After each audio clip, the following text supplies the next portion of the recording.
And I would say the more daylight you can get, the better.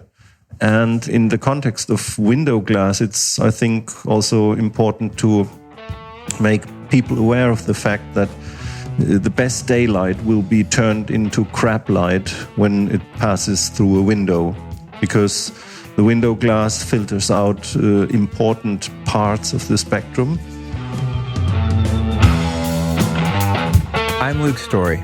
For the past 22 years, I've been relentlessly committed to my deepest passion, designing the ultimate lifestyle based on the most powerful principles of spirituality, health, psychology, and personal development. The Lifestylist Podcast is a show dedicated to sharing my discoveries and the experts behind them with you.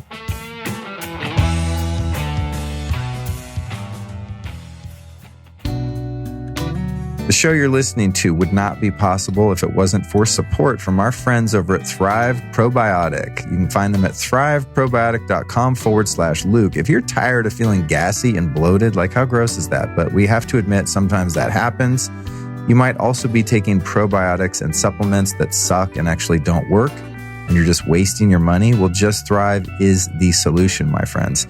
Their probiotic is the first and only 100% all-natural, spore-form, DNA-verified and tested probiotic supplement.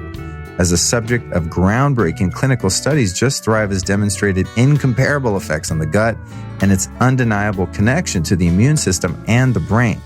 What makes these puppies awesome is this. They have 100% survivability, meaning that you take the spore-based probiotics and they actually make it through your GI tract and proliferate and thrive inside you, hence the name Thrive. Get it? They're also vegan, non-GMO, soy-free, dairy-free, sugar-free, salt-free, nut-free, gluten-free, everything free except the stuff that's awesome. They have clinically proven strains for leaky gut, and they're also doing 9 other ongoing human clinical trials at this very moment. So if you don't want to be bloated and be all gassy and leaky gutty and gross, you want to get on the Thrive Probiotics. Here's how you do it. Go to thriveprobiotic.com/Luke. That's thriveprobiotic.com/Luke. Guess what? We got a discount. Surprise, shocker. The discount's 15% and the code is Luke15. That's thriveprobiotic.com/Luke. The code is Luke15. And I take this stuff every day, and it's been fantastic for my digestion and my overall gut health. So I am super stoked on these guys, and I'm very excited for you to try it out. That's thriveprobiotic.com/Luke. Hey, you, come on out of the shadows. Come on out into the light. This is episode 278, The Deep Science of Blue Light Toxicity and Why LED Trashes Your Health, with Dr. Alexander Wunsch. This one was recorded on location at the Health Optimization Summit in London. And our guest is widely considered one of the world's foremost experts on light. And it was a dream of mine to someday interview him for the show. And I'd like to give a big thanks to my friend Tim Gray for helping to make this one happen. Dr. Alexander Wunsch is a physician, light biologist, and author based in Germany. He researches, consults, and teaches on the effects of light, color, and radiation upon human and environment, and is Deputy Managing Director of the Max Lüscher Foundation in Lucerne, Switzerland. Here's what's coming next on the Lifestylist Podcast. This Friday, we've got a very special episode with Nicholas Pineau. It's called Censor This Podcast, the non-tinfoil guide to COVID-19, 5G, and the EMF crisis. Then next Tuesday, number 280, No Brain Left Behind, Becoming Limitless with Jim Quick. Now, Dr. Wunsch drops so many knowledge bombs in this conversation, it's hard for me to even break down. But here are a few of the paradigm-shattering nuggets from this episode. Photobiology and its critical role in human healing and health, our circadian rhythm, how to manage it and why it matters, how blue light exposure wrecks our eyes, brains, and sleep, the most surprising and common sources of blue light in our day-to-day environments, the fact that your skin is also susceptible to blue light and why that matters, why blue-blocking glasses are critical at night, how toxic lighting negatively impacts your eyes, why LED and fluorescent lights suck so bad and why you should avoid them like the plague. Then we discover what the healthiest bulbs are that we can surround ourselves with and how to find them. And the legislation recently passed by Donald Trump, which allows incandescent light bulbs to be made and sold in the United States once again. Programs you can install on your computer to make them less damaging. The benefits of red light therapy, blood irradiation, and why you shouldn't fear the sun. The downside of sunscreen, how light affects mood disorders and dopamine levels, how windows and wearing glasses ruin sunlight and turn it into fake blue light. And finally, the benefits of sun gazing at dusk and dawn. And by the end of this epic breakdown on all things light with Dr. Wunsch, you will understand why our light environment is just as important as our air, food, and water. And with that information, please make sure you share this episode with as many friends as possible and post your feedback to me on Instagram at Luke's Story. In fact, you could have watched this interview live had you been following me at the time. That's at Luke's Story on Instagram. Okay, with that, let's get lit with Dr. Alexander Wunsch.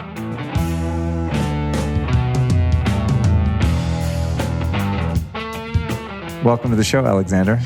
Hi, Luke. All the way from Germany. Yeah. So you're from Germany, I'm from LA, and here we are in London, and we're about to make magic. Fantastic. I'm really excited to talk to you, A. B, I'm super pissed because when you gave your talk, I was running around with other responsibilities and interviewing other people, and then I came in at the very end, and it was like the last 5 minutes just blew my mind. So I'm very thankful to have this opportunity with you, but I'll be going back to watch the videos from the conference because it was life-changing information. Very cool stuff. So let's start off with explaining to people what photobiology is. Photobiology is the science of light acting upon biological organisms. Wow, that was profoundly simple. I want to start off with talking about our circadian rhythm and the way that light affects that. You know, something I've covered a lot on the show is the issues with blue light and also mitigating that through different types of, temperatures of light and wearing the glasses and all of this kind of stuff. But perhaps you could give us some framework for why our circadian biology matters as it pertains to light. Chronobiology or circadian rhythms are all about being prepared. So the plant which is prepared to the upcoming sunlight will perform much better compared to a plant waiting there. Let's see if the sun will shine today, and if so, maybe I will get up and maybe I will open my blossoms and maybe I will do some photosynthesis. The prepared plant is just planning what to do next. And so even the first bacteria, the algae and cyanobacteria, they had to attune their metabolical rhythms to this permanently repeating stimulus which is caused by sunlight. So from the very, very beginning of life, sunlight played the paramount role in controlling all the metabolical events in biological systems. And it started 3.5 billion years ago, chronobiology. And we nowadays just are attuned in a very, very subtle manner to our environmental lighting conditions. The problem is that the lighting conditions are not following a logical pattern anymore, as long as we do not live in nature. As long as we are exposed to artificial light, the problem is that we are the ones who decide if we switch the lights on or off, and when we will switch the lights on or off. And the industry decides which kind of light is available to us. And this is a kind of very strange combination of random events, because sometimes I think the industry is not really aware of the importance of the lighting quality and light quality.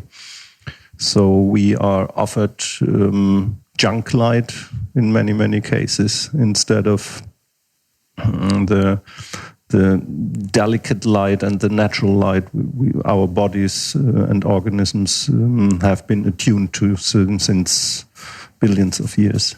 So it's one of those kind of things where, using our intellect, mankind has played God, and we've decided, I don't want it to be night, I'm going to make it daytime so I can walk around my hut or whatever. I guess by the time we had light bulbs, we were out of huts, but we moved indoors. We started sort of domesticating ourselves.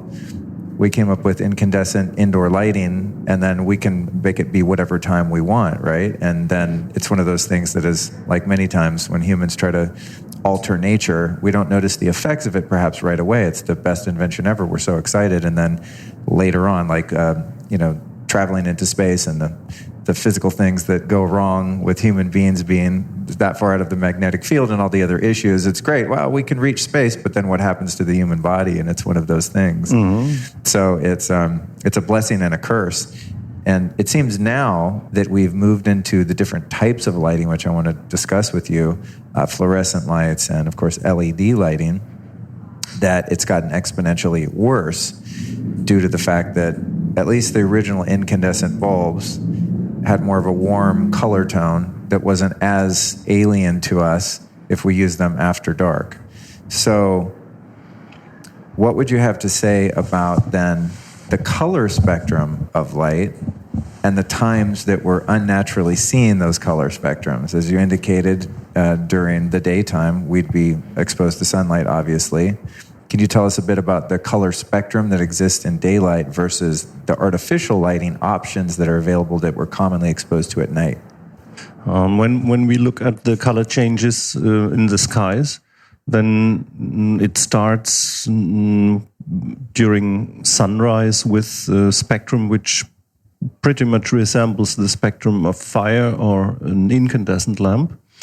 And the higher the sun angle becomes, the more the color temperature shifts into the bluish part of the spectrum. So this increase and decrease in the blue content is the main signal our organism grasps from the color shifts in the sky.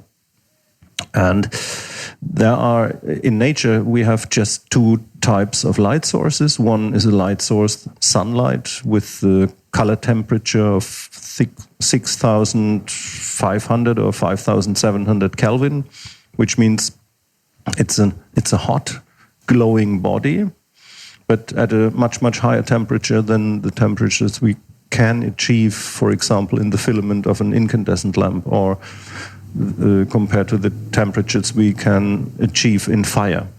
So the fire with 2,300 Kelvin or the incandescent lamp with 2,700 Kelvin, they represent hot bodies as well. And every hot body emits electromagnetic radiation, and the heat, the level of heat, defines which kinds of wavelengths are contained in the spectrum. And what matters most for the biological organisms are the short wavelengths. So everything which has shorter wavelengths than green light, so turquoise light, blue light, indigo light, violet light, and also the ultraviolet invisible part of the spectrum, these short wavelengths, they have the highest impact on biological processes because they induce reactive oxygen species, which are aggressive molecules which disturb the cellular metabolism in a massive way. And so it was, from the very beginning, it was important for all life forms to detect if there is ultraviolet radiation outside. And the more ultraviolet radiation is in the environment, the higher the metabolic stress will be occurring in the cell.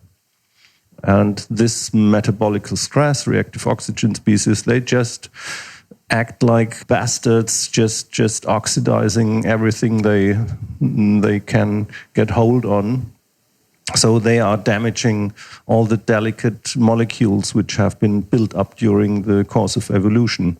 And if an organism knows that there is UV light or short wavelength light in the environment, this organism can start preventive mechanisms to counteract the deleterious effects of these reactive oxygen species. And for us as humans, we are not able to directly detect ultraviolet radiation, which is the most aggressive one. But we benefit from the fact that in nature, the blue light, so the short wavelength, the visible light, is linked and interconnected to the degree of ultraviolet light.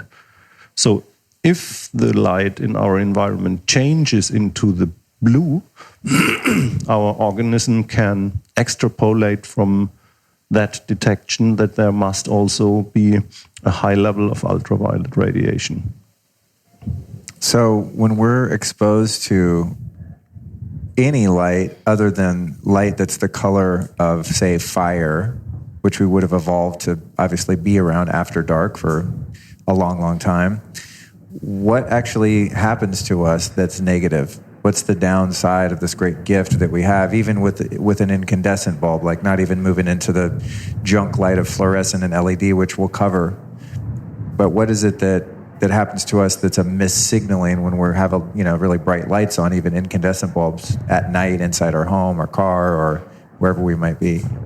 Systematically spoken, we can say there are two issues. One issue is the irregularity of any artificial light source. The incandescent lamp produces a natural spectrum. So this is a spectrum we are attuned to since many hundred thousands of years. Here the problem is that we can make daylight conditions during the nighttime, and this interacts with our circadian rhythmicity. So this is part one. We can disturb the rhythm just by using the light the wrong time. But with the blue light and the ultraviolet light, there is something in addition which happens. And the ultraviolet light induces sunburn if it's overdosed, and if it's massively overdosed, this can even lead to a dreadful, deadly situation. And be prepared is again the key word here. Our body is able to counteract many of the symptoms of sunburn, like erythema, which is the reddening of the skin coming from the increase of blood circulation, from the widening of the capillary vessels. So in order to counteract erythema, it's good to have a good amount of vasoactive substances like adrenaline or noradrenaline in the blood. Stress hormones. Cortisol, for example, reduces the light-induced inflammation, which comes also from ultraviolet light. So the overdosage signs of a sunburn can be treated with cardiovascularly stabilizing agents like adrenaline and noradrenaline, and the light inflammation can be treated with cortisol. So the body produces itself the remedies it needs to treat the condition of a sunburn. And in order to be prepared, our organism already starts to produce these remedies before it's too late. So as soon as the content of blue increases in our environmental lighting, the body starts producing excessive amounts of stress hormones. And in nature, this is perfect. This is how it should be. But when you're sitting in the office, or you are in a manufacturing hall, and your employer has decided to set up some high color temperature fluorescent or LED lamps in order to increase your productivity, it doesn't make sense anymore, except to the employer, because you will, under the influence of stress hormones, increased stress hormones, you will be prepared for higher activity levels. You will be more productive. But this is just one part of the story. On the other hand, increased stress hormones, they contribute to the major problem we have. And the World Health Organization says that the stress-associated diseases, that chronic stress is the major epidemic in the 21st century. So we don't have the problem in our society that we have not enough stress. The problem for most of us is that we anyway have too much stress, and if we put the artificial lighting effects caused by blue light on top of this, it just makes things worse and worse. That's so interesting. So it's a stress response from the human body when it's exposed to this temperature of light. And when you look at, say, schools, factories, office buildings, hospitals, they all, and even big box stores, as we call them, your IKEA and Target and those types of stores, I've always wondered if there's some nefarious reason that they've started putting that kind of lighting in there, or if it was just to save money on energy bills. Because if you have a bunch of you have a huge square footage building being lit by incandescent bulbs, it's not energy efficient. It could be quite expensive. Do you think it's a combination of both, or is there anything to indicate that in the factory model, a factory worker, that we want them in a heightened stress state to increase productivity, et cetera? So light cells, this is the reason why you have it in stores, why you have this increased levels of light. But we are here in London, and industrialization started in England in the 18th century, I guess. And about 120 years ago or 130 years ago, it was already a topic for the stock markets, how the weather the next day will be, because the productivity changed and shifted with the weather. If you had enough sunlight during the daytime, the productivity of the companies was much higher compared to the days with low light levels. And so this connection already had been known since decades. And if the employer installs bright light in the company rooms, the idea, in fact, is to increase productivity. And if in warehouses you have high illumination levels because you cannot run away, so you buy a lot. So light cells, light increases productivity in the short-term view, but we suffer from these conditions in the long-term view, for sure. Has there been a study or any kind of graph available? I'm picturing like a sort of a flow chart or a wave model that shows the advent of incandescent lighting as it pertains to overall human health and disease. Is there anything that indicates that when we became industrialized and started lighting our interior environment with light sources that weren't natural at unnatural times, that was, a huge curve in degenerative disease or anything related to the stress that's caused by doing something so unnatural? Have you ever seen anything like that? Like we started getting, more cancer, diabetes, et cetera, when we moved indoors and started lighting it at night?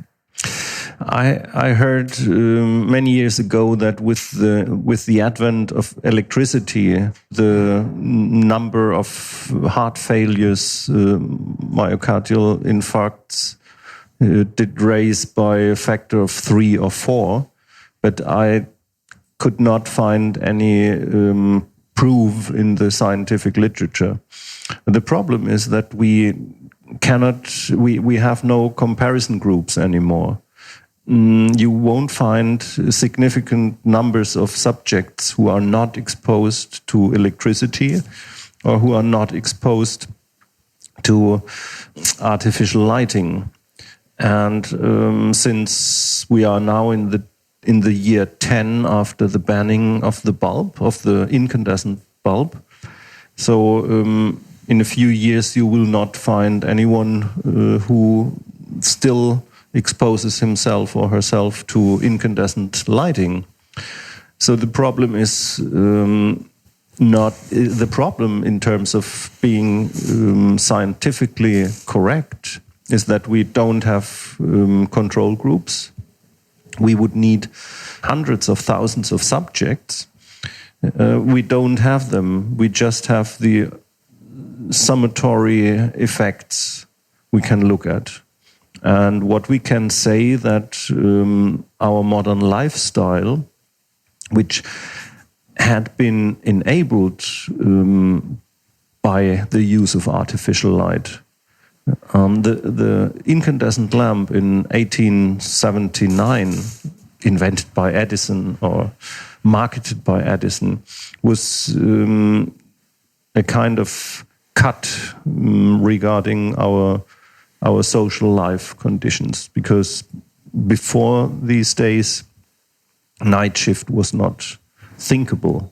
The incandescent lamp was the door opener to this 24/7 lifestyle we are attached to in the meantime, and it became worse and worse and worse. So the breaking of the rhythms can be accounted to the incandescent lamp, but the light doping and manipulation of endocrine functions of humans has to be accounted to or attributed to the cold light sources, because the incandescent lamp still has a built-in warning sign. As soon as the light becomes too hot, you will easily understand that there is too much light. And this was the natural limit, the heat. And with in terms of how bright it can be? Yeah. Okay. And when you remove the heat from the light, which was possible with the fluorescent lamps and even more with the LEDs, this natural limitation has gone. So you can increase the light even more without sensing it, for example, via the temperature. That's this interesting. This was the precondition to produce lux levels of 2,000 and 3,000 lux in a production hall, for example. The workers, the employees, just need 500 or 800 lux for optimal vision. If you exceed the optimal illumination level, it does not improve vision, but it changes the metabolic and endocrine state in the person who is exposed to it. And so the door opener was the incandescent lamp to our modern lifestyle, but the maintainers and the exaggerators, they are found in the fluorescent lamps and LED lamp types. And we have many examples of lighting situations where we have to state that there is an overstimulation, overlighting, over-illumination going on. So it's not only the color temperature of a really unnatural spectrum of light in the case of, moving out of the more warm incandescent and moving into these very bright blue, the color spectrum being completely foreign, but also the ability to have just such bright light at weird hours too. I mean, obviously, still the brightest fluorescent or LED light is going to come nowhere near what you would experience outside in daylight in the sun, but it's still far beyond what our brains and eyes are capable of comprehending indoors, especially after dark. Here we are coming back in a way to something you mentioned previously.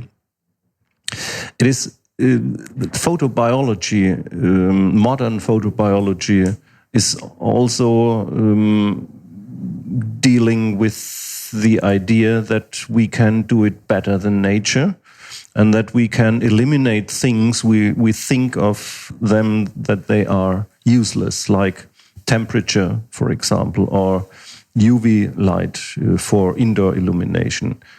And you cannot compare 3000 lux from an LED general lighting appliance with the 10,000 or 100,000 lux level of natural daylight or sunlight.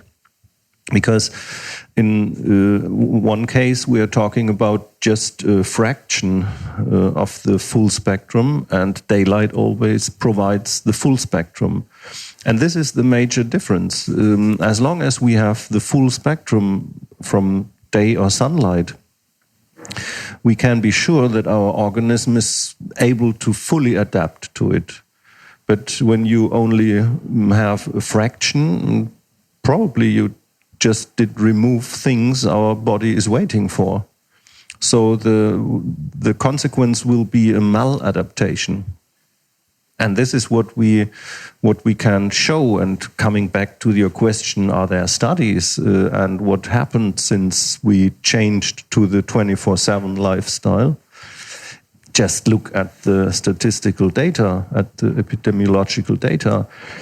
People did not become healthier with modern medicine. We become sicker and sicker. In a way, we live longer, but we are not healthier. So many diseases, which are, for example, stress-related, they are still skyrocketing. Cardiovascular diseases, cancer, autoimmune system disorders, they are all stress-related, and the numbers are increasing. I wonder if these stats that you mentioned earlier around heart disease and the advent of the electrical grid, I wonder how much of that had to do with EMF exposure. You know, you have, like in the States, we have 60 hertz just running through your house, and it goes, 3 to 6 feet out from the wall where the wiring is. I'm sure in the more primitive versions, it was even worse. People were probably right next to the wires all the time, under their bed, and God knows what else. I wonder if that had something to do with it. And then you add a few years later, the light bulb to the equation, and we probably see that steadily going down in terms of general health and the rise of disease. It's even worse because the electricity, the light bulb was the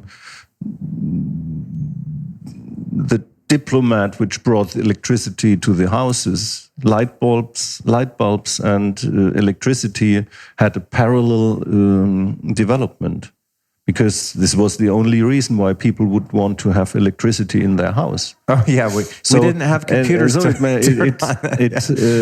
it makes things even worse when you try to sort out the reasons for the maladies and disorders we have to cope with nowadays. And this is the problem with statistics anyway.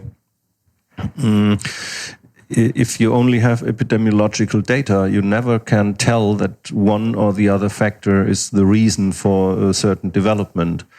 And I'm not saying that light is the only culprit.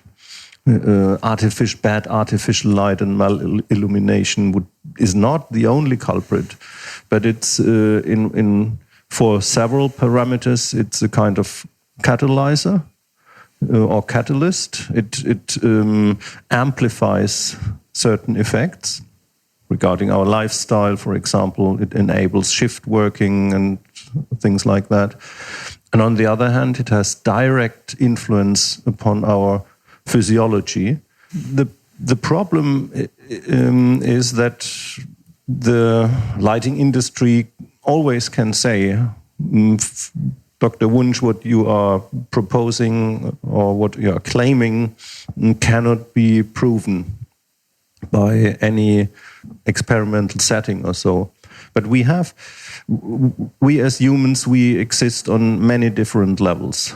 We are composed of atoms, and the atoms form molecules, and the molecules form biomolecules, and these biomolecules are assembled together in cells, and the cells form organs, and the organs form the organism, and the organism forms our mental being and our soul and everything. So we have a lot of different levels. And I think the deleterious effects of certain qualities of light can be proven on the cellular level, on the atomic level, on the molecular level, on the organic level, but it cannot be proven for the whole body in terms of evidence-based medicine.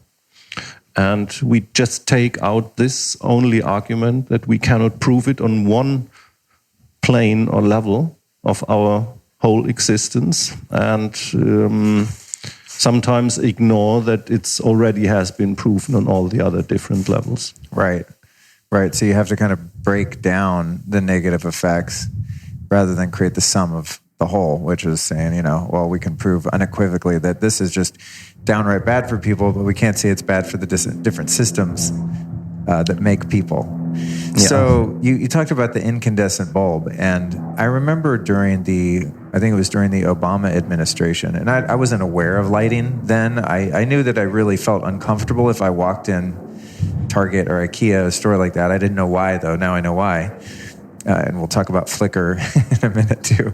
But I remember there was this, buzz I heard in the media about the environment and global warming and energy savings and all this kind of stuff, and that the incandescent light bulb was going away. And I had known about full spectrum lighting, so I had at that time incandescent bulbs that had a wider spectrum, not just a narrow spectrum of blue.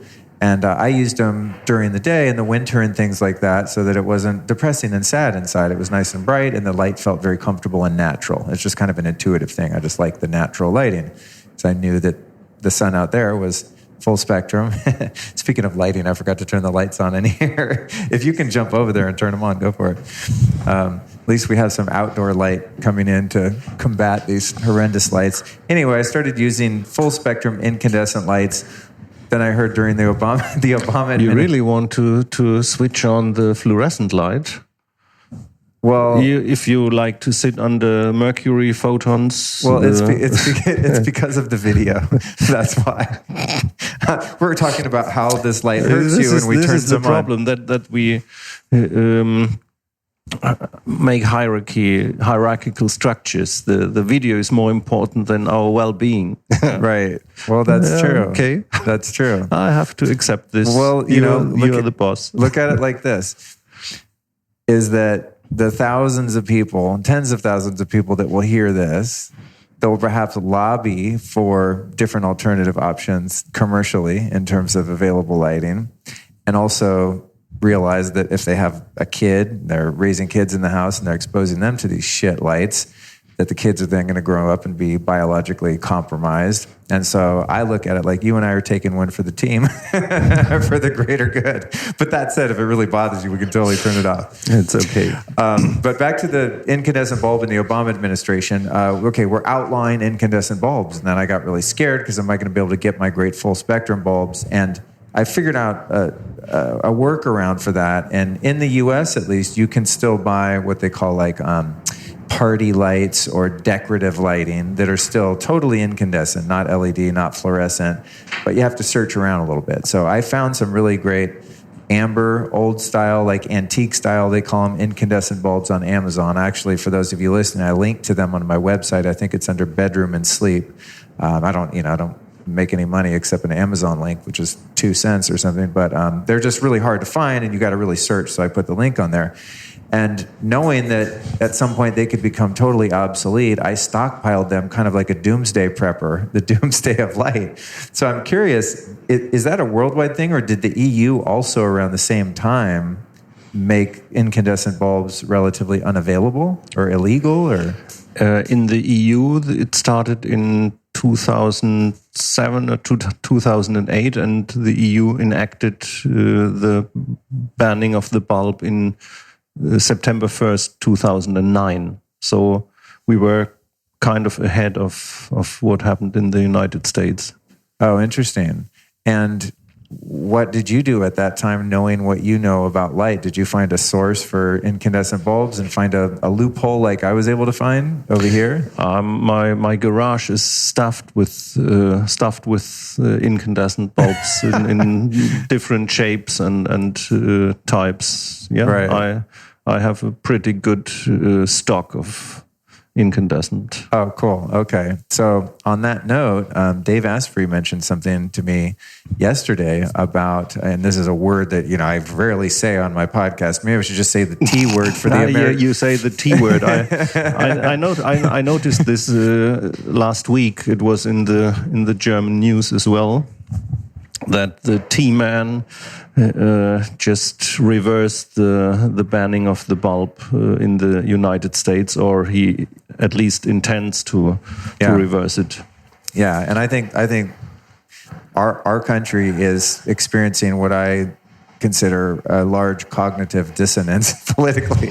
People, when there's a huge change, when people are oppressed and controlled, and there's a change in the controller, it's very confusing to people, and I think we're experiencing a lot of that. But I have a very zoomed out sort of point of view, and I look at the good and the bad, and I think that's really, really good news, because now I don't have to squirrel away, perhaps if he follows through, that I don't have to squirrel away a bunch of bulbs, because I travel with them. Recently I had an interesting experience. I went on a trip to Spain, so I always bring my incandescent bulbs with me. I get to the hotel room. My girlfriend thinks I'm insane, but I change all the bulbs in the room, and then it gets dark that night. We checked in during the day, it gets dark at night, and I flipped on the light, and we're hanging out, and all of a sudden we hear kaboom, and there's a huge explosion. I didn't realize there's different wattage on the bulbs over here than there are in the States. And the current, Yeah, in the current, yeah. So word to the wise, if you travel with your own, red, amber bulbs, and you're from a different country, please be mindful. So when I came over here, I actually looked it up, and the UK is also on 220 or whatever, so my bulbs wouldn't work. So I got a red flashlight, and I have my red stickers I put on things, and it's a much more pleasurable experience.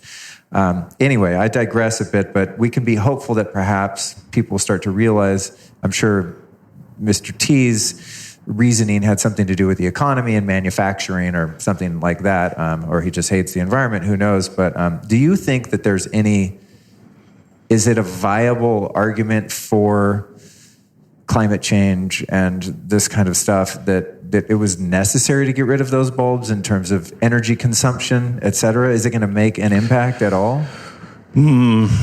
I would give you an example from Germany, the country I come from. We have these city tanks driving around. I call it city tanks. You would call it SUV. We are moving tons of weights on four wheels using 250, 350 horsepower. Toys that consume a lot of fossil energy. I think it's just a matter of interest. If you want to be responsible for the planet, you can always switch an incandescent lamp off when you don't need it. It's a novel idea.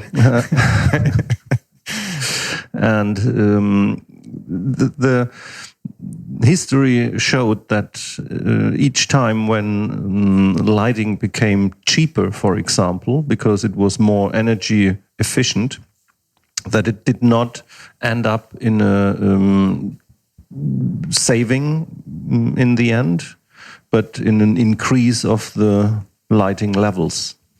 So we do not use the energy efficient light to be really energy efficient in lighting.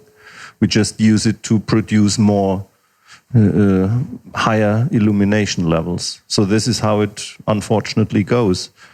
And there are so many ways to save energy that we don't have to use junk lighting, which is a threat to our health, because we will not save in the end. In total, we will not have any savings left when we take into account what it costs to bring someone who suffers from age-related macular degeneration to the next clinic, for example. You will need a lot of additional energy to cure all the negative effects or to repair all the negative effects which result from malillumination and bad lighting. That's a very long view way of approaching that. And I would have to agree. I mean, if you look at the medical cost of, millions, if not billions of people becoming ill, partially, in fact, due to using this type of lighting, that the eventual cost of that by far surpasses what we might be spending on energy, right? Yeah. And using other ways. I mean, I know in my house, I just have a habit. Maybe I learned it when I was a kid, but I have only incandescent amber bulbs in the entire house. And I'm very conscious because those bulbs are valuable to me, and I just don't like wasting energy. Every time I leave a room, I don't leave the light on anywhere. Mm-hmm. And so that's one way, but also, like you said, with driving around a big SUV or a city tank, as you called it, I mean, having your air conditioning running for 8 hours is probably the equivalent of having like your whole block having incandescent bulbs on for that 8 hours or more. You know what I mean? Mm-hmm. Like the amount of energy. So it's an interesting and compelling thing to look at. And I'm a big proponent of incandescent lighting. And I think if we want to use it, we can definitely find other ways to eliminate some of our energy use in other areas. It's a very logical argument. And as you said, the downside to it is horrific in many cases. We'll be right back at you after this brief but important announcement. If you listen to this show, you know that I always say nature is the ultimate biohack, right? So I've been doing a simple and natural therapy in my house every morning and sometimes in the evening for the past 3 years. And it has worked wonders for me. I've seen a huge boost in my testosterone levels. I have way less inflammation, and my skin complexion has never been clearer. What's the secret? Well, every morning I spend about 10 to 15 minutes in front of my Joovv red light therapy system. That's JOOVV. Natural light is crucial for your cellular health, and most of us don't get nearly enough light for optimal health. But with my Joovv, I get a full day's worth of healthy natural light in just a few minutes right in my own home. Problem solved. I mean, I live in LA, it's sunny, but honestly, some days I don't get out there and do as much as I'd like to. So the natural light from a Joovv supercharges the mitochondria in your cell so your body can make more energy. There's all kinds of health benefits backed up by thousands of peer-reviewed clinical studies for those of you that like that. For the simple version of it, you can just go to joovv.com/Luke. That's JOOVV.com/Luke. Over there, you're going to get a special bonus from the team at Joovv, and you can dive into the research as to the efficiency and legitimacy of this therapy. That's joovv.com/Luke. Check it out. And now, back to the interview. So let's get a little more into the negative biological effects of blue light as pertain to cortisol, adrenaline, how those relate to melatonin and eventually to sleep, and the role of melatonin in general in our body, whatever you happen to know about that, because I think a lot of people just think, oh, it makes you sleep. From my understanding, it has a much larger role in our general biology, and the blue light at night specifically is really disruptive to its production. Yeah. The first organisms, thin bacteria, so they just don't need any detectors or any signaling for the cell, which tells the organelles in the cell if it's bright or dark outside. And with the development of complex organisms, it happened that the thickness of the tissue of the organism itself exceeded a certain size, so that the inner cells would need to get the information if it's bright daylight outside or if it's pitch dark night outside. And melatonin is the biochemical signal, is the hormone of darkness. And it's a very old molecule, an old hormone you can find, for example, also in turtles, in creatures with a building plan or with a system which had been created 250 million years ago, and even older organisms.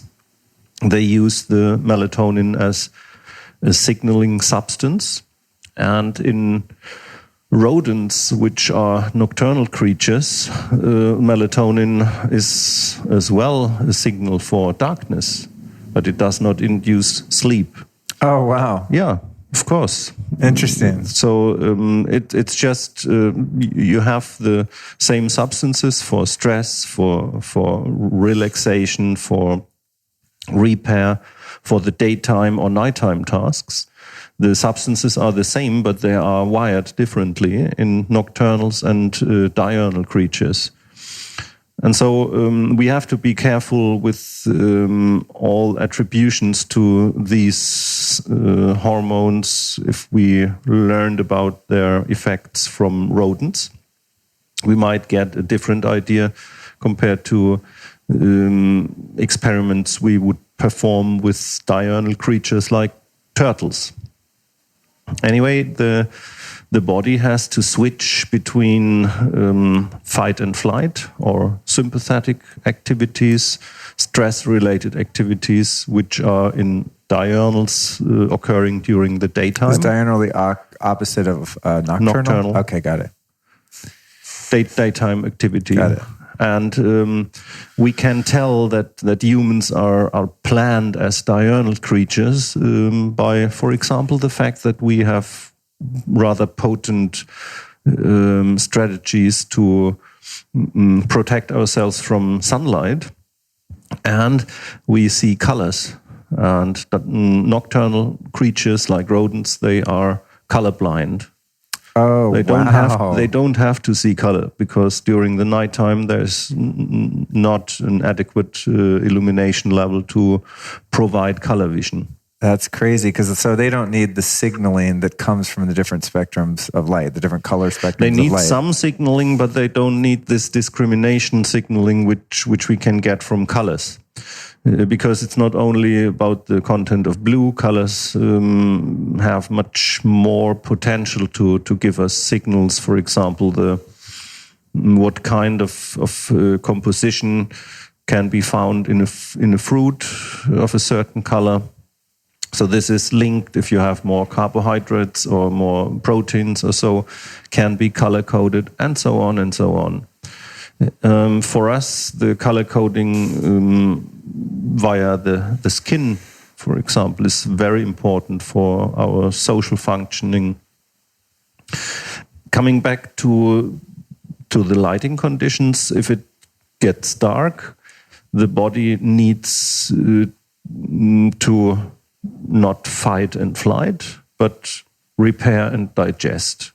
So this is mainly the parasympathetic part of our autonomous system. Autonomous vegetative system has two arms. One is the sympathetic, the stress arm, and one is the parasympathetic, the relaxation and repair arm. And in order to time the correct tasks, the body needs signaling, which can be performed via nerve impulses, but also the body has a second communication channel with this, which is based on a chemical signaling via the hormones. And while we have the stress hormones at a higher concentration in our bloodstream during the day, we have a higher concentration of melatonin, which switches our body cells into the night mode, into the repair and digest mode. And melatonin is produced, for example, mainly in the pineal gland. But there are other sites in the body where direct melatonin production occurs, especially within the eyes. The retina produces its own melatonin. So if we stare into a blue-enhanced screen during the nighttime, there is the signaling via the pineal gland, which suppresses the melatonin in the body. And in the eye, the melatonin will also be suppressed, which has an impact on the regeneration phases of our retinal structures, the rods and cones. And so we should take care that we have, sometimes I say it kind of contrasted, as long as we see colors after sunset, we are in an environment which is too bright for our body to perform repair and regeneration. Oh, really? Yes. So if you're in a room and you can see there's some books on the shelf and something over here, and you can differentiate in a meaningful way the different colors, that there's too much light. When you have clear color discrimination, then it's too bright for example, the retina to regenerate the cones, which are responsible for color vision. And going one step further, when we have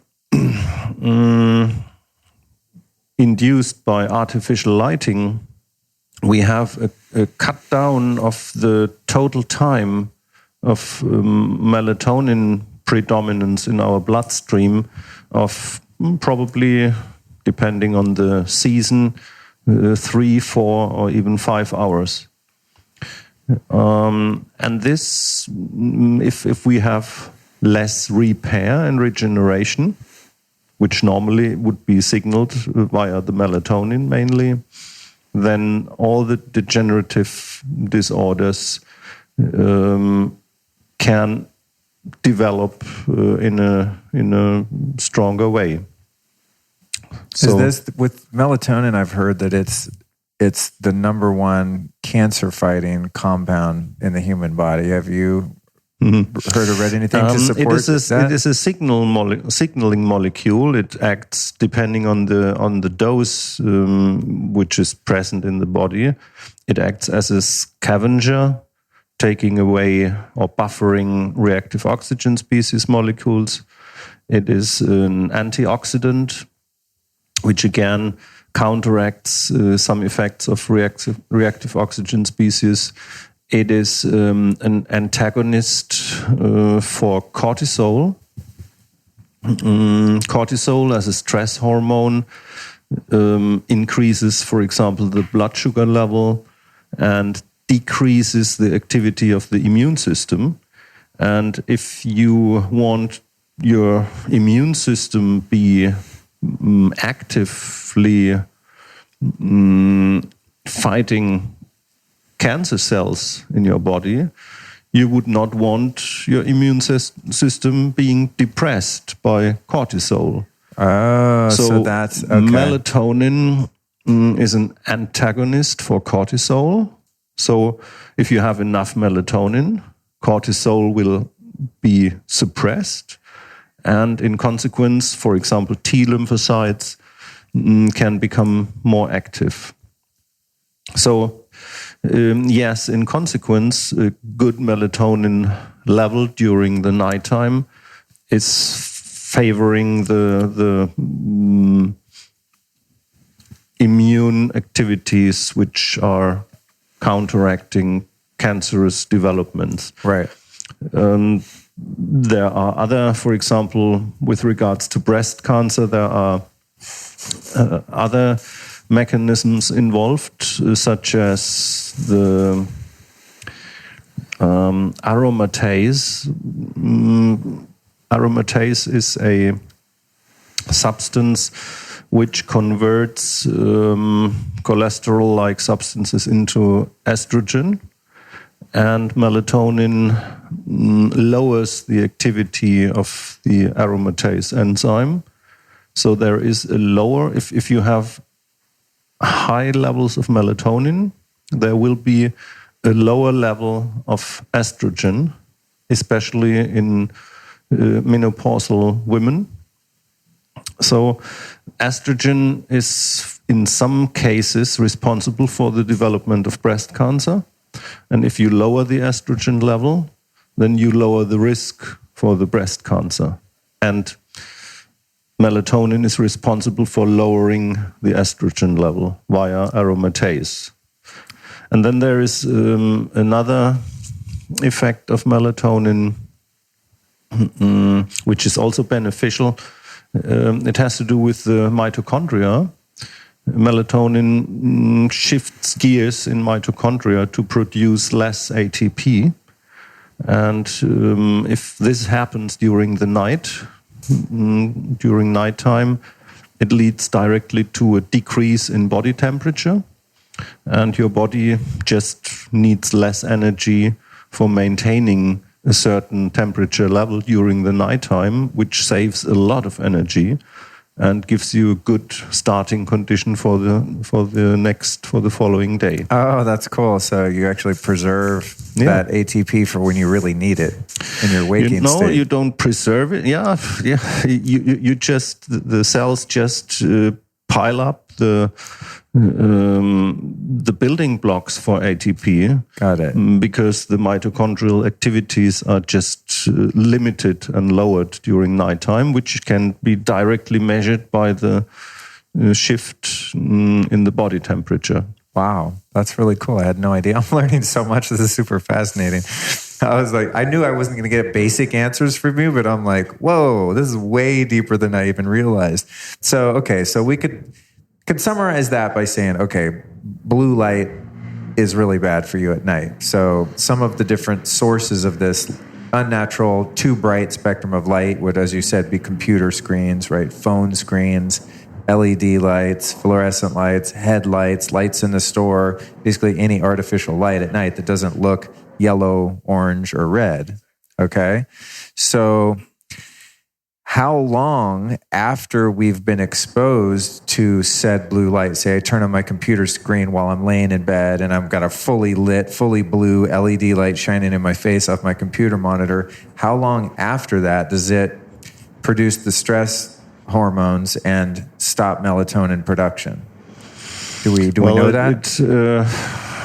I have no generally applicable data on this, because this is subject to individual reactions. But I would say at least take care 1 or 2 hours before you go to bed that you eliminate all the stimulating blue enriched light sources around you. Okay. And it is good after sunset to definitely lower the brightness of the light sources, and also to extinguish light sources which come from above, because in nature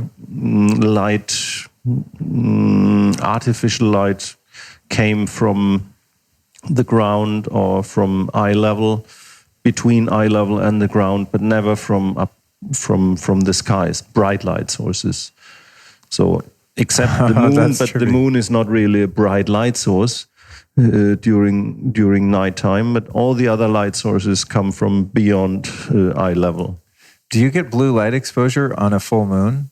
I mean, should you not look at a full moon? Will it shut down your melatonin and have those negative effects? The question is if the moon is not another Zeitgeber, like the sun is the Zeitgeber for the circadian rhythm. The moon might be a Zeitgeber for a ultradian rhythm, which are all the rhythms longer than a day.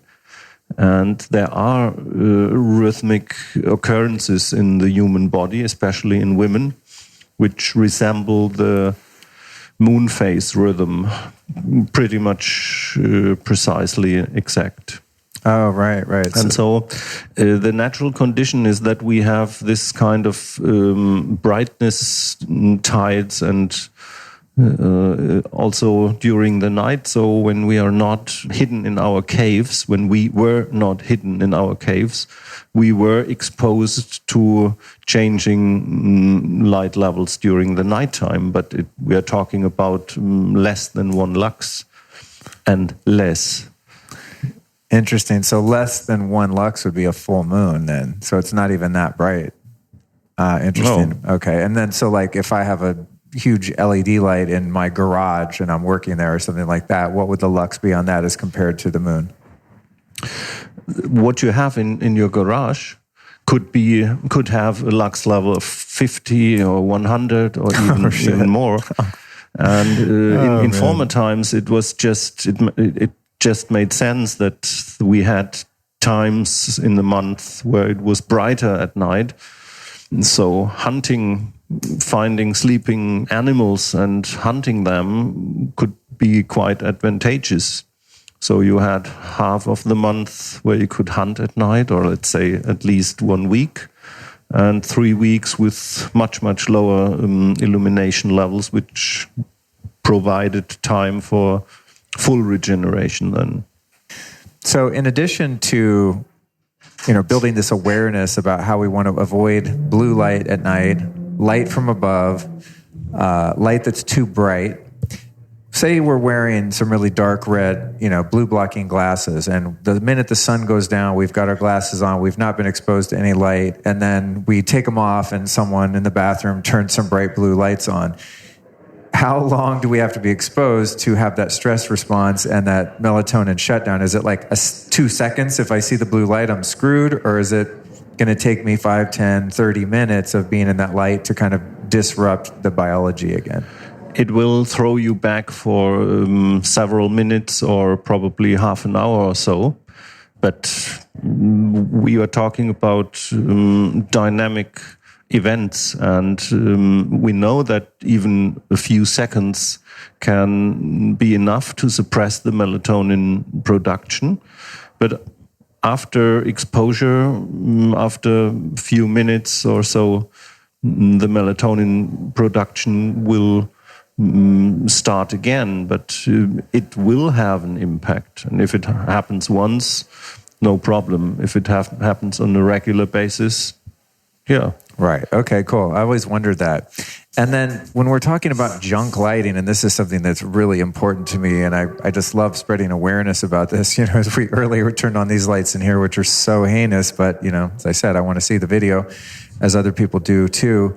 I find when I get in a room with fluorescent lights or LED lights that my brain starts getting scrambled, especially if it's really bright. And I've been mentioned a couple of times, like walking into a big box store, and it's just, I get disoriented. Same thing happens in airports and hospitals and places where there's just a complete absence of natural light of any kind. So tell us a little bit about why LED lights are so bad for us, eyes and brain, and also fluorescent bulbs, and kind of what the difference between the two is. We can produce very high color temperatures using these cold light sources, up to 16,000 Kelvin, which resembles just the blue sky, not the sunlight, but the blue sky. But it's on a much higher intensity level what we experience outside. So we have up to 100,000 lux in sunlight, and we probably only have 2,000 or 3,000 lux in these over-illuminated areas. And our body immediately feels discomfort if there is something incoherent going on.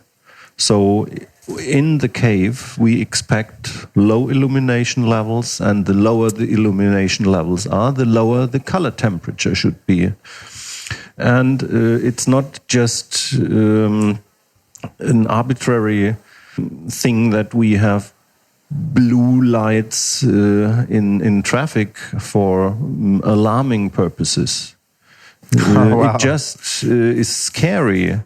If you have, normally you would have not punctual light sources in intense blue, and you would not have bluish-white, bright bluish-white light in a cave, which does not exceed 3,000 lux. We expect it outside, but we don't expect it inside.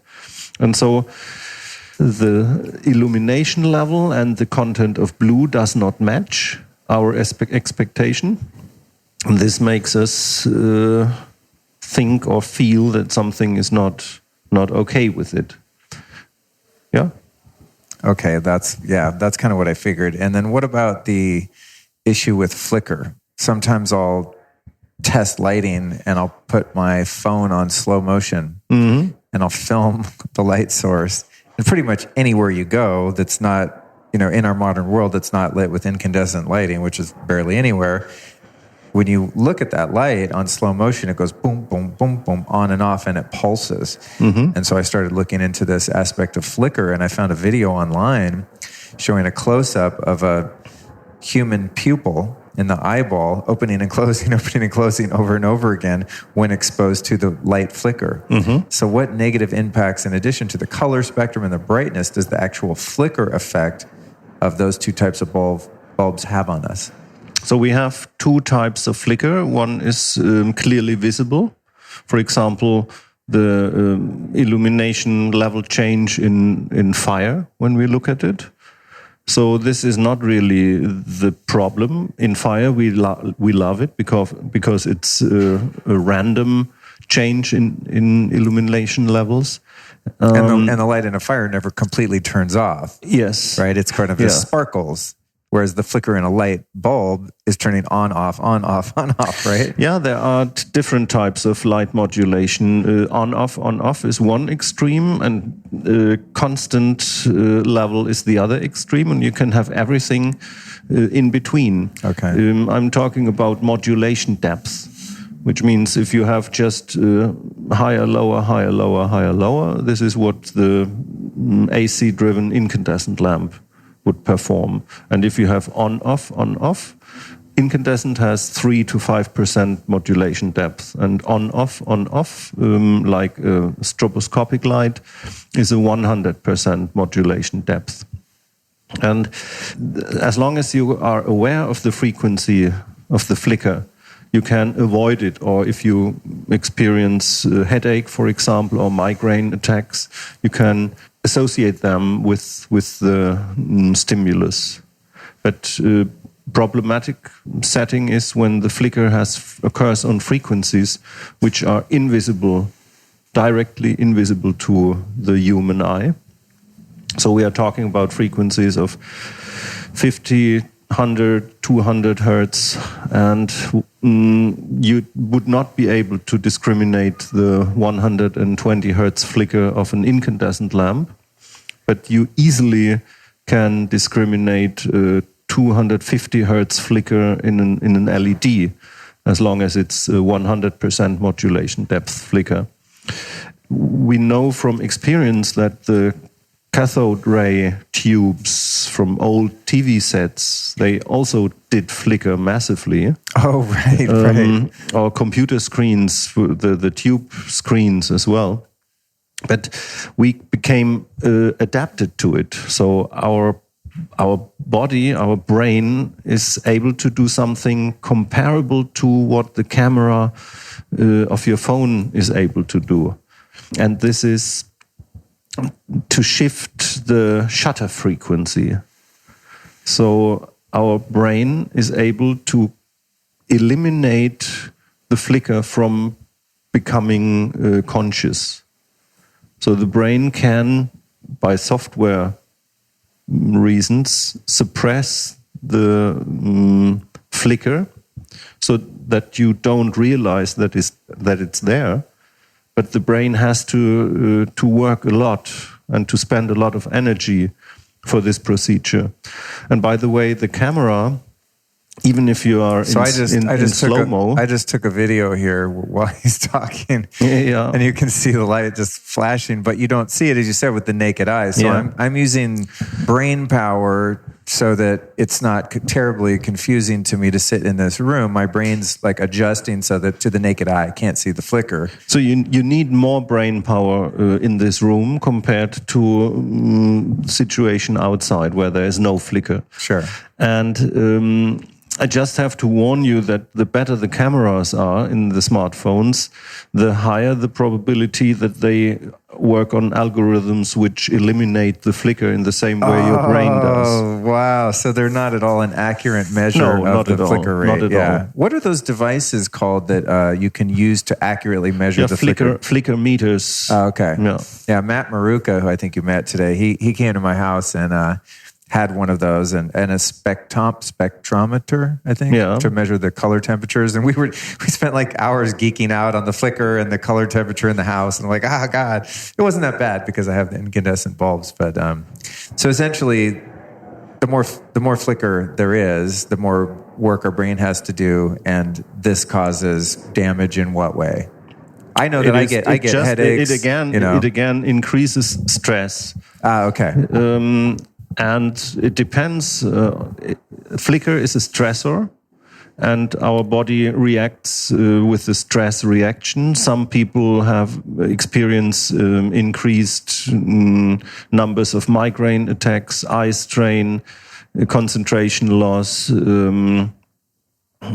headache.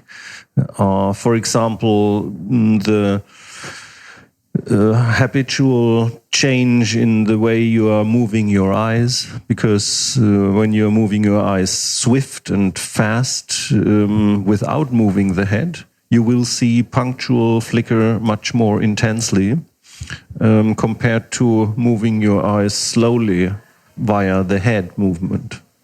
And so if people unconsciously change their vision habits, they might give an overload to their neck muscles just by moving the eyes via the head instead of moving the eyes as they should be used and moved.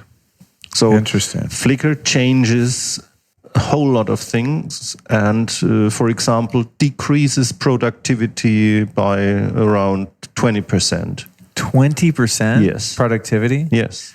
Oh my God. So if I'm doing something that's sort of detail oriented, some detail work that requires a lot of concentration, and I'm under some fluorescent or LED bulbs that are flickering like crazy, I'm losing 20%. Of my at least 20% of my capacity. Yeah. Wow. And you lose vision comfort, and you lose your natural postural behavior. What about actual damage to the eyes from both non-native blue light and the flicker effect? Is there a relation to macular degeneration, or just, does the eye strain eventually lead to myopia or any of this kind of stuff? Myopia is another interesting topic. Maybe we can touch it just for 2 or 3 minutes. The blue light increases the risk for age-related macular degeneration. Certain frequencies of flickering light can have an impact on the vessels in your retina. So even can have a metabolical impact. But I'm not aware of long-term consequences of flickering light besides the reduction of productivity, besides all the stress-associated changes in the organism. But bluish flickering light is even much worse than only flickering or only blue enhanced light. So you can't do it. Technology can make it even worse. And the myopia, there was the idea that the amount of blue might have an impact on the development of myopia, especially in children. But since almost 2 years, there is a study available from the University of Tübingen, where the researchers found out that the contrast distribution plays a significant role for the development of myopia. And if children have to read black letters from a white paper, this significantly increases the risk of developing myopia. And if you just change the contrast relation with white letters on black background, what you would call dark mode in computer displays, this has no impact on the risk of developing myopia. So that's crazy. Having a good e-reader in inverse mode or dark mode decreases not only the amount of light which meets the eye, because you have just 5% to display of the light which is available or which would be used for displaying a white piece of paper or resembling a white piece of paper. So you need less light when you only have the letters. Oh, that's interesting. In white. Okay. And the contrast ratio between the letters and the background is positive, so that the risk of developing myopia is significantly decreased. That is very cool, because I have a bit of that. I need glasses now to see far away, which is really annoying because I can't stand wearing glasses. So, when you are setting an Amazon link, you can also integrate the link for the Amazon Oasis reader, because this is the latest one. You can change the color temperature, so you can have kind of amber-colored backlight. We'll be right back at you after this brief but important announcement.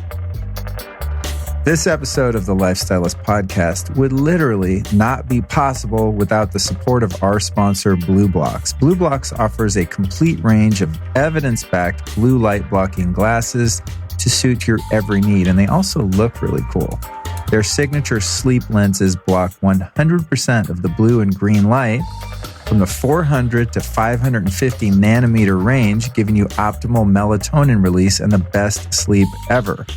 They also have daytime blue light glasses for when you're working on a computer or recording a podcast like this. Often I use the yellow lenses because I don't want it to get too dark and I don't want to get too tired. I don't want to produce too much melatonin because I need to work here in the studio on the computer. So I kind of have like different blue blocks for all different times of the day.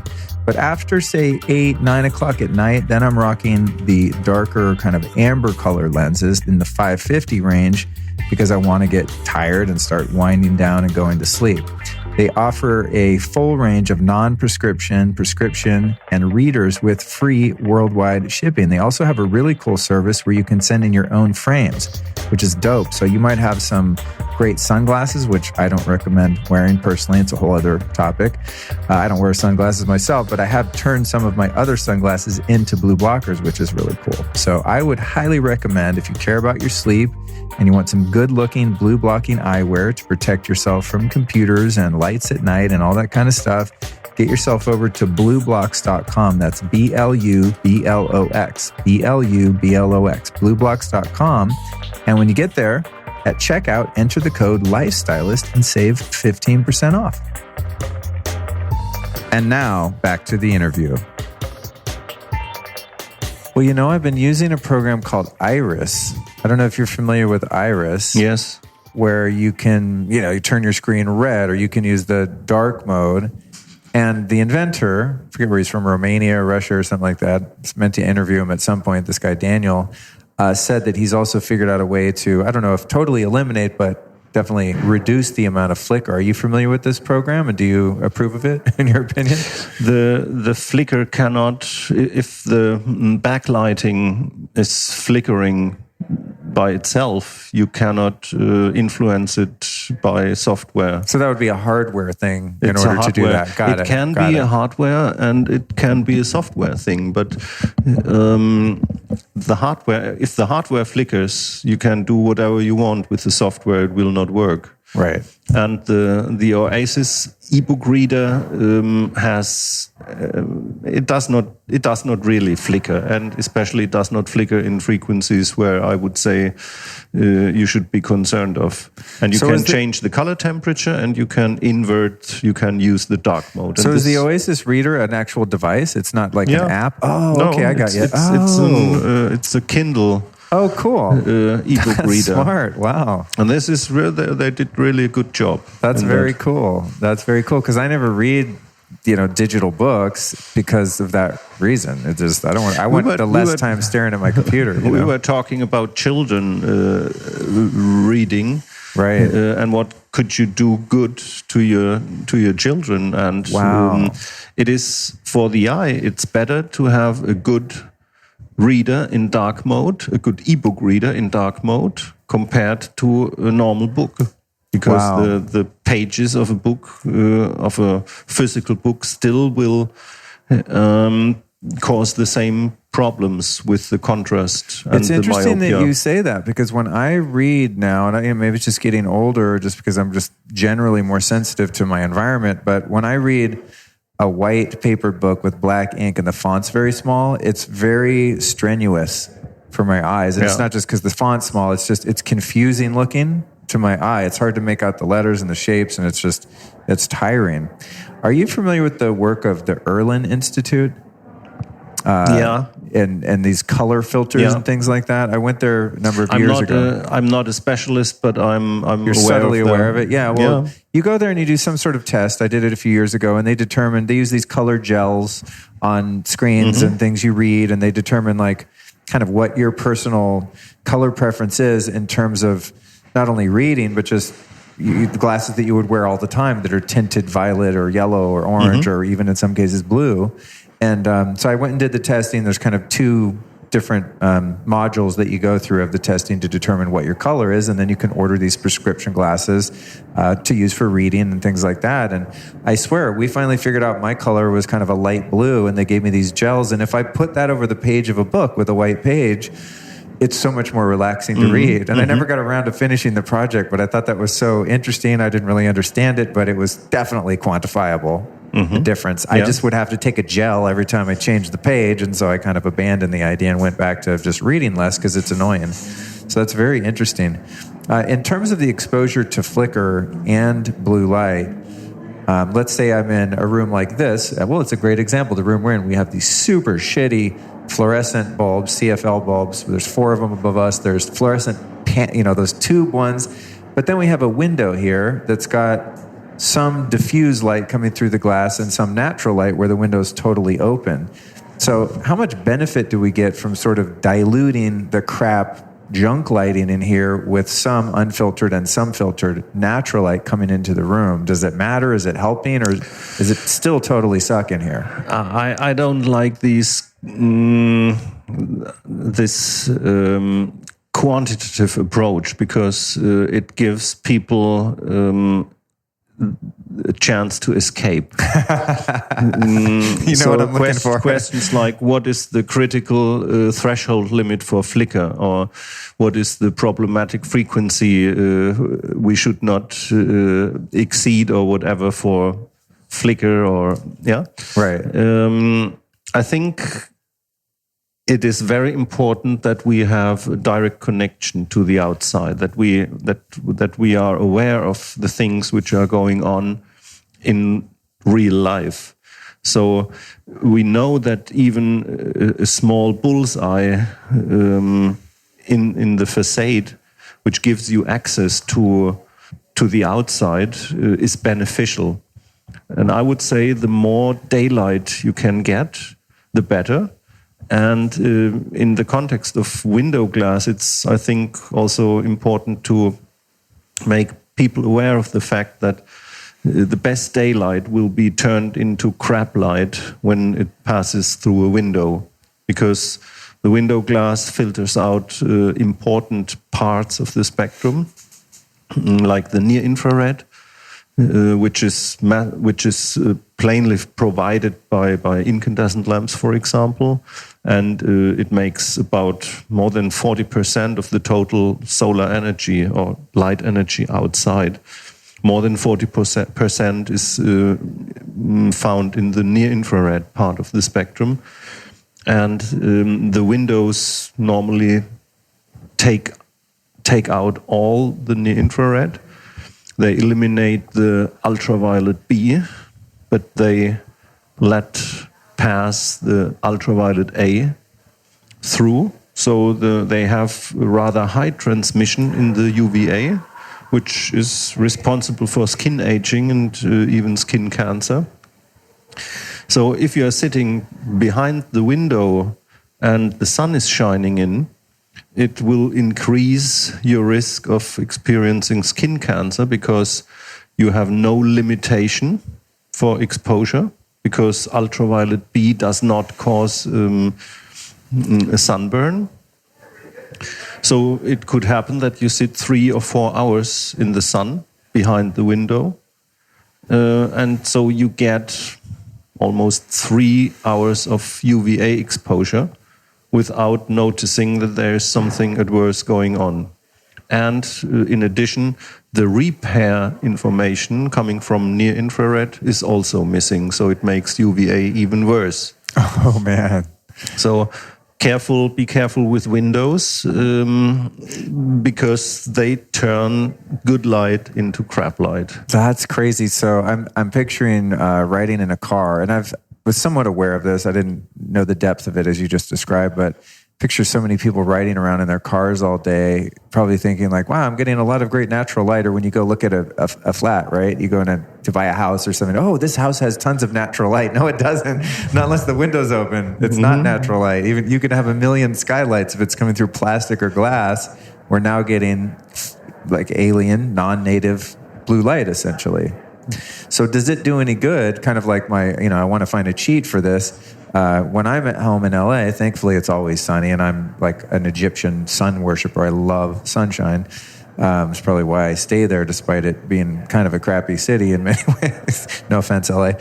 But when I drive around in my car, I always keep the sunroof cracked a bit or keep the windows cracked a bit because I sense that I just feel better when I'm at least getting some peaks of that natural light. Is that worth doing? Is that helping me at all to get, some pops of sun coming through an open window, even though the windows are largely rolled up due to noise and pollution and whatnot?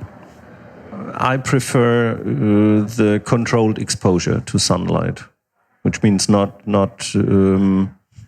arbitrarily or randomly, not when I'm sitting in the car. When it's sunny outside, I even close the shading from my panorama roof, right? Because I don't want to. It's not always so comfortable, just in terms of temperature and so. And I'm a sun worshipper as well, but I prefer to expose myself in a controlled way and not occasionally. Right. But whatever feels good for you, go ahead. So what I'm saying is even in a house or even right here, okay, so we have a lot of sun coming through this window, which is turning into junk light as it gets filtered through the unnatural glass that we would have never evolved to see sun through. Is it not as bad because I've got the window cracked and some real light is also getting mixed with the fake light? Yeah, the more natural light we have, I think the better. And okay. I'm not against daylight, and also filtered daylight has certain advantages compared to the artificial junk light. Right. But I just want to express that there is definitely a difference between natural. When I'm talking about natural daylight, I'm talking about unfiltered natural outdoors. Daylight. Yeah. Outdoors. Yeah, okay. Yes.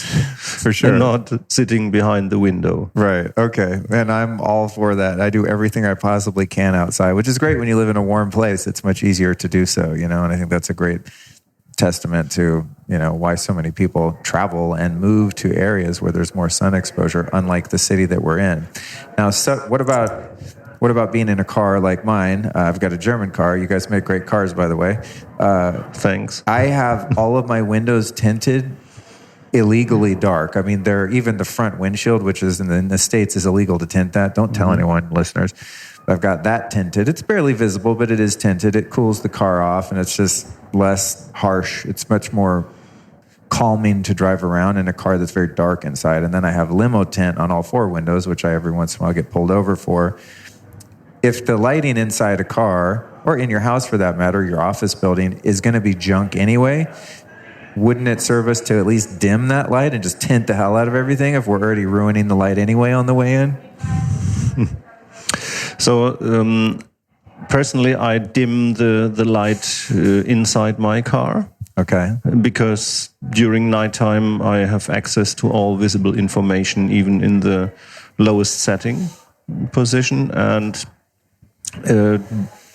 during daytime, it depends on the situation. Maybe you have seen photos from truck drivers who have one half of the face quite young and without any wrinkles, and the other side of the face fully wrinkled because they got the sunlight through the window glass for many years. So these are examples, visible examples of what glass in the car situation can do. And I was mentoring a master thesis 2 years ago at the University of Wismar, where the student did exactly evaluate the conditions, the radiation conditions in cars, and we compared cabriolets with limousines, and it's kind of a science on its own. Oh, interesting. What the radiation situation is in a car. It's safe to say if we have really dark tint that we're getting substantially less radiation and, negative effects like sunspots and these kind of things. I would say take a spectrometer and have it tested, measure it, then you know, because no one would who is not involved in the matter would expect that the car industry uses different types of glass for the window shield or the side glass. So the side glass is highly transmissive for UVA radiation, which does not apply for the windshield, and so on. So interesting. You cannot give general recipes. Right, you have okay. to measure, because they are so inventive. They distribute the shit wherever they can, you would not realize it. This is the advantage of interviewing someone who's not only a scientist as you are, but a German one that pays attention to detail and goes by data and not hyperbole. And I think it probably works. I go off half that and half intuition. So my intuition in the car is like, make it as dark as possible and then keep something cracked so I can get some sunlight. And it seems to be working. But I like the idea of actually going in and testing, because I do like to see the empirical evidence for things too. It helps me with discipline and compliance in different practices, so the more I learn and test something about lighting, the more willing I am to go the extra mile and put my little goofy orange glasses on and change the lighting, because I know that it's real. It's not just in my head. Speaking of something else that's real, when I turn these crazy light bulbs on in here, you mentioned something about mercury photons. So I'm sensing there's something even more evil about fluorescent bulbs than your average LED or something. What were you alluding to in that moment? The light from fluorescent lamps is emitted by mercury photons, by mercury atoms, excuse me. So they have very specific information which directly refers to the source. Years ago, I coined a kind of mercury resonance hypothesis, which means that essentially that we all have mercury in our bodies from vaccines, whatever, from exposure to city air and so on. And the light coming from fluorescence has peaks where the energy is very sharp and very intense. And these peaks, for example, in the indigo 436 nanometers, this is a mercury photon wavelength. So fluorescent lamps emit mercury photons, which have exactly the energy to activate mercury atoms in your body. And my God. For it is just simple chemical physics that if you have, for example, a sodium atom and a chlorine atom, the sodium atom has just one electron in the outer shell, and the chlorine atom has 7 of them and wants to have 8, and the sodium wants to get rid of this one electron. And if you want to remove the electron of the sodium, you have to increase the distance to the nucleus. The physical proximity? The physical proximity. Wow. And the outer the orbit, the easier it will be for another atom to get hold on this electron.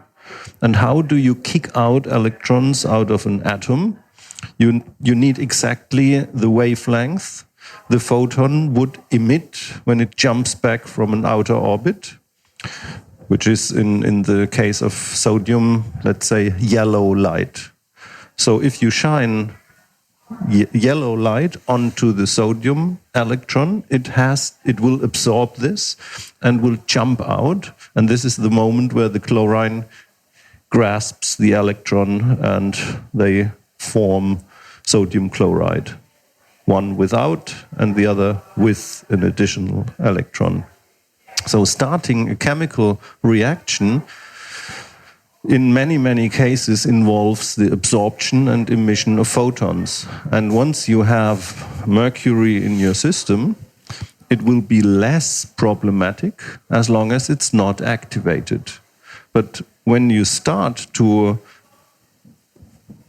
put an influence or impact on the electron distribution of this mercury atom, in terms of mercury absorbs mercury wavelength, the electron jumps out, mercury will become more reactive chemically wise. So maybe the use of mercury light aggravates the negative effects of this toxic heavy metal. Wow. And we definitely can say that mercury is photochemically active. For example, when the sun shines onto a lake, you can, after a certain while, measure increased concentrations of mercury atoms in the air over the water, because it's kind of driven out of the water by the light. So it's just an hypothesis, and it's just my kind of thinking. I'm not claiming that this must be correct, but from my gut feeling, there is something to think about. That's very interesting, especially thinking about the proximity. You know, I notice now in a lot of hotel rooms, they'll use the CFL bulbs, those curly, heinous lighting bulbs on the nightstands on either side of the bed. You know, so your head's about 2-3 feet away from those bulbs. And if we've had mercury, you know, in our amalgam fillings and are being poisoned through our bloodstream, and you have that mercury caught in our tissue and whatnot, if your hypothesis is valid, which it sounds pretty plainly that it is, that could be problematic, something you want to avoid. So that brings me to one of my top questions I couldn't wait to ask you, because I have my own thoughts on this, and I think you're going to overturn them. In the hierarchy of indoor lighting, you know, given that, of course, natural outdoor lighting is number one, that's our favorite. In terms of artificial lighting, what is the hierarchy from worst to best? Like if you had to put bulbs in your room, what are the worst ones to the second worst to the third, on and on, et cetera? So the worst are cold lighting appliances or lamps producing cold light like fluorescents and LEDs, especially when they provide a high color temperature. Would you say fluorescence, based on the mercury connection, would be worse than LED? If you had to pick two bulbs that were both very cool in color temperature, would you pick an LED before a fluorescent?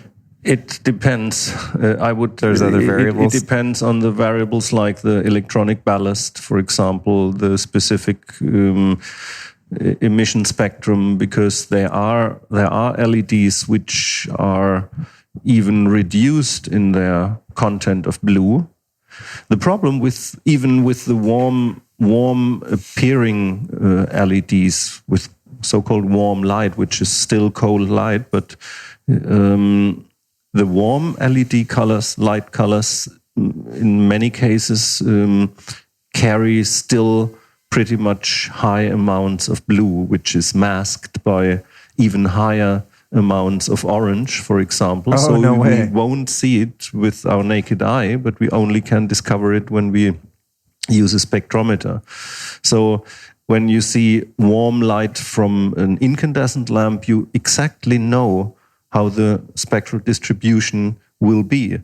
If you see a warm light from an LED, you can just say the bartender, he found a good blend of mixing things to the blue so that you don't become aware of it anymore.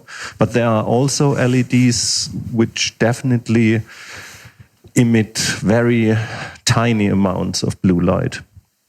So depending on the phosphor, you can shift some of the blue energy into longer wavelengths by a phenomenon called fluorescence. This is the same technology which has been used by fluorescent lights.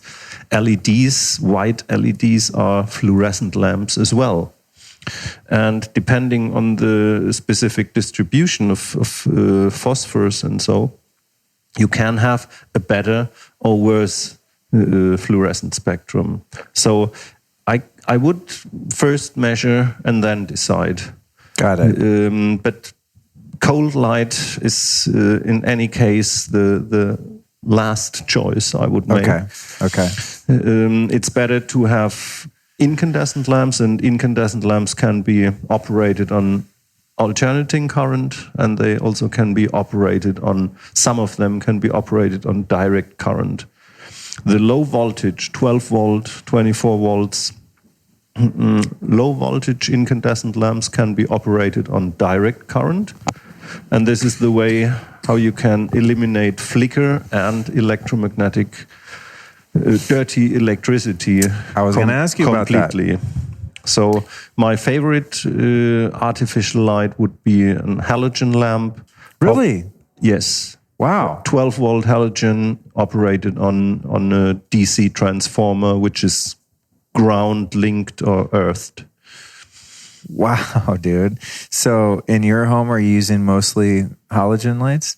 Mm-hmm. Yeah? Mm-hmm. And you can get, if it's 12 volt, can you still get enough light out of them? I mean, can you have it well lit if you need to see you can, indoors? You can get them with 50 watts. You can get them even with 100 okay, watts. so the voltage is, isn't the wattage. Okay, got it. The thing is, when you the voltage and the wattage, they are linked in a way that, especially when we are talking about dirty electricity, if you have just take easy numbers for the United States, I would say you have a 120 watt bulb, which is operated on 120 volts. Right. Those are the incandescents I have at home. So then you need 1 ampere of electrical power to operate this. Okay. If you take the same wattage, 120 watts, with 12 volts, you would need 10 times the power, which means 10 ampere. And the ampere is directly responsible for the amount of dirty electricity. So if you are operating a low voltage halogen lamp on alternating current, you have 10 times more electromagnetic emanation in terms of dirty electricity compared to the high voltage, to the 120 volts type. But as soon as you are using a direct current transformer, you eliminate all the dirty electricity completely. So this is the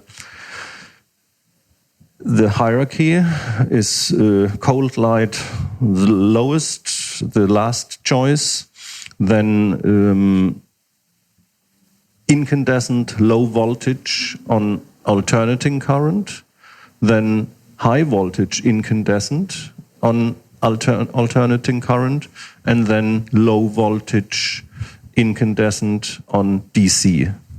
That's amazing. Such a way cooler answer than I was expecting. In terms of the voltage, is this why dimmer switches cause so much dirty electricity? I had the dirty electricity measured in my house, and it was horrific on any walls, the whole wall, or any lighting fixtures that were on a dimmer. So I had them all taken out of the whole house. So what makes the smooth sine wave amplitude dirtier is when you disrupt it at a certain point. So what a dimmer does is it just, when the amplitude is rising, for example, it shuts down to zero. So it makes a sawtooth out of a sine wave. And in musics, you would easily be able to discriminate the violin sharp tone from a sawtooth waveform compared to the mellow tone of a sine wave. And when you are using 12-volt direct current incandescents, halogen, you can even dim them by changing the voltage. For example, you can operate them on 6 or 7 or 8 or 9 volts. So you have clean dimming without any noises, really? Without any dirty electricity. You just need the best transformer which can do the job, but they are existing, and this is what I have in my home. But now I see why you have a garage full of different incandescent light bulbs. It's like for any purpose. I was like, he probably has a few different color temperatures. That makes sense. And it's like, oh no, this gets very complex. Whoever's doing my show notes, they're going to have to really, you guys listen to me right now. You're going to have to really get this down and send me the formula because my head's kind of spinning right now. So there's much more to it than the color. And I find it interesting that the halogen lights are recommended. And then we're really looking at the voltage here. So if somebody is, just doesn't have the wherewithal to go figure out all the voltage and stuff, would you recommend people just getting rid of all dimmer switches in their house? Because they're all going to As long as they are standard dimmer switches, yes. Okay. Yes. Okay, cool. Good to know. Very good to know. Wow. Fascinating information here. I think we're going to have to do, honestly, another interview at another point because I didn't even have the opportunity to get into sun. And I think we're going to have to, and then your whole other area of expertise with the chromotherapy and color therapy, which is absolutely fascinating. So I don't know, I'm going to follow you around to conferences that are closer than Germany, and we're going to do it, and we'll cover the sun on the next one. And I've done shows previously about it, but I have a feeling you'll have some surprises for us. And I think we can probably call it a day at that and let you get out of here. I know it's been a long weekend for you. I really, really appreciate your, the dedication to your work and how you were able to present this stuff in a way that's relatively understandable. I think between me and you, the listener can probably gather that we really want to avoid junk lighting at all costs. And it's not neurotic and paranoid to have an understanding that this is really bad. Because I get accused sometimes of being too extreme and too hardcore. And it's like, to me, cancer is extreme. Preventing it by going outside a lot and getting natural light and limiting the exposure to junk light and at least changing the temperature of your indoor light is a lot less extreme than ending up in a hospital where they have to chop you apart and fill you full of whatever before they fill you full of formaldehyde later on. So thank you for your dedication and your work and your expertise. I've learned a lot from you today. I'd like to know who have been 3 teachers or teachings that you might recommend that our listeners go to learn more about this topic. So I have a number of Vimeo presentations where you have, in addition to the spoken word, also some graphs and pictures. And this might make things easier in terms of increasing the understanding of the probably complex topic. Cool. So there's a recent presentation where I, for example, analyze also the way the European Union handles the banning of the bulb and all the concerns, the health concerns we were talking about today, which is kind of amazing how the official bodies handle these delicate topics.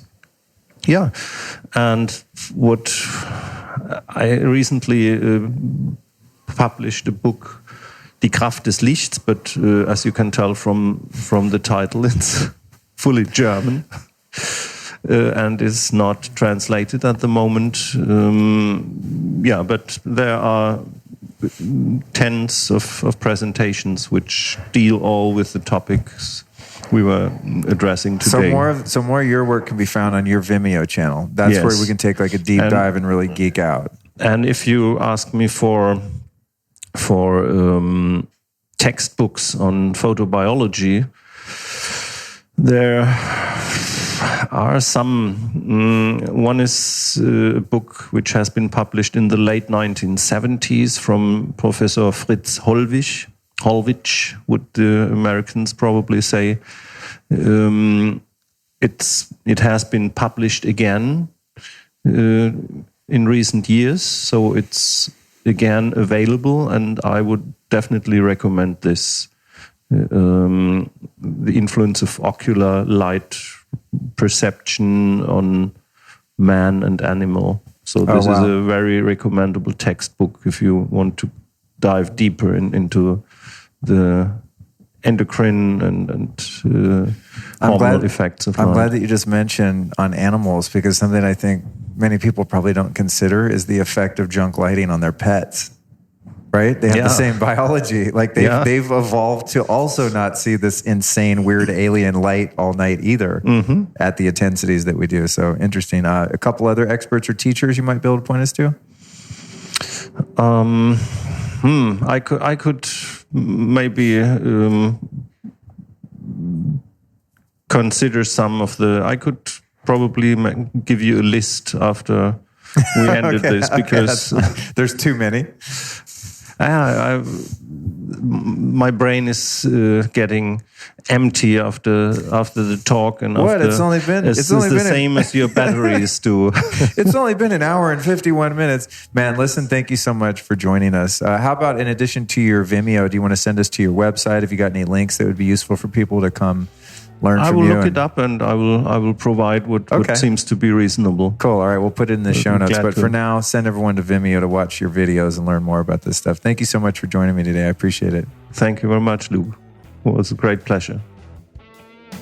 Now, I know that was a lot of information, and I'm so grateful that Dr. Wunsch was able to come on the podcast and have this talk with me about light. But believe it or not, I still have questions. That's how deep this topic is. So those of you that are full of information, we'll leave it until next time. Those of you that are ready to keep going, join me this Friday with Nicholas Pinot as we cover COVID-19, 5G, and the EMF crisis. Many people are very confused about the rollout of 5G, what that means, how they're doing it, where they're doing it, why they're doing it, etc. That's going to all be cleared up this Friday. But here's what's up. You have to subscribe to the show in order for that to pop up in your feed. Not to mention next week's episode with Jim Quick, where we talk about brain health and how to not freak out in these challenging times. Please make sure to share this episode and every episode you enjoy with as many friends as possible. And again, follow me on Instagram @LukeStory. Let's take a moment to thank our sponsors, without whom this and every episode of the Lifestylist podcast would not be possible. Somebody's got to keep the wheels on this thing, and our sponsors are the ones that do it. By the way, you can always find all of our sponsors at lukestory.com/store. Not only will you find our sponsors there, you will find exclusive discounts on most items sold in the store. That's lukestory.com/store, where I put just about anything and everything I've ever found and vetted to be useful and beneficial in terms of health and wellness. That's lukestory.com/store. But let's thank our sponsors specifically. Without their help, this episode, nor any other, would be possible. First, we've got Just Thrive. That's thriveprobiotic.com/Luke for some great spore-based probiotics. Very cutting-edge stuff. They're probiotics that actually work. Imagine that. You're going to save yourself 15% at thriveprobiotic.com/Luke by using the code Luke15. Speaking of light and blue light, I mean, what a perfect episode to promote Blue Blocks. As a matter of fact, and I shit you not, I'm wearing a pair right now, my yellow ones. Let me see, it's 10:17 p.m. So technically, I would be best served to be wearing those dark amber Blue Blocks, but I need to be able to see the notes that I'm reading on my manuscript as I do these intros and outros, so I'm wearing the yellow Blue Blocks. No joke. You can find them at blueblocks.com, BLUBLOX. That's blueblocks.com.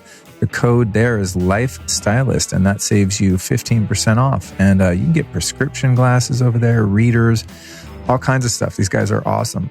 And I think if you're going to do one thing for your health, you know, aside from the basics of eating right, getting a little exercise, etc., man, dealing with the light is just, It's so important. And I'm hoping that after this conversation with Dr. Wunsch, you get how important it is. So go to Blue Blocks and hook yourself up. Speaking of light, oh my God, another one, Joovv, red light therapy, man. Go to joovv.com/Luke. That's JOOV.com/Luke and enter the code Luke at checkout. And they send you some mysterious gift. I still don't know what it is. I've been giving that code out for a year. And someone tell me what gift did you get? I really don't know what it is. I hope it's good.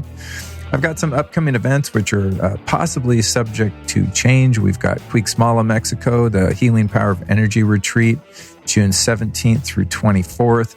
Paleo Effects in Austin, July 14th through 16th. Upgrade Labs Conference in Beverly Hills, July 24th through 26th.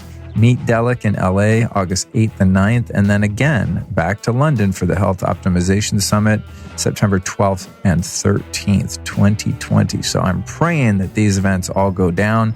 To get real-time updates on all these events and any possible changes, you can go to lukestory.com/events. That's lukestory.com/events. And by all means, if you make it to any of these fantastic events at which I will be participating, speaking, recording podcasts, etc., please come up and say hi. It's one of my favorite things to do, actually, at these events is hang out with the listeners. You know, you guys get to know me and my guests, but it's kind of a one-way relationship until we get out in public and meet each other. And I'll even shake your hand. I'll give you a hug. I might even give you a kiss on the cheek if I really like you, because I ain't scared. You know what I mean? I think if anyone's got a strong immune system, it's probably me. Not to get cocky, but man, I work hard at it. So come say what's up. And, if you're paranoid, we'll do a fist bump. We'll have a little chat from 6 feet away, whatever, however you want to roll. Point is, go to lukestory.com/events to get your tickets.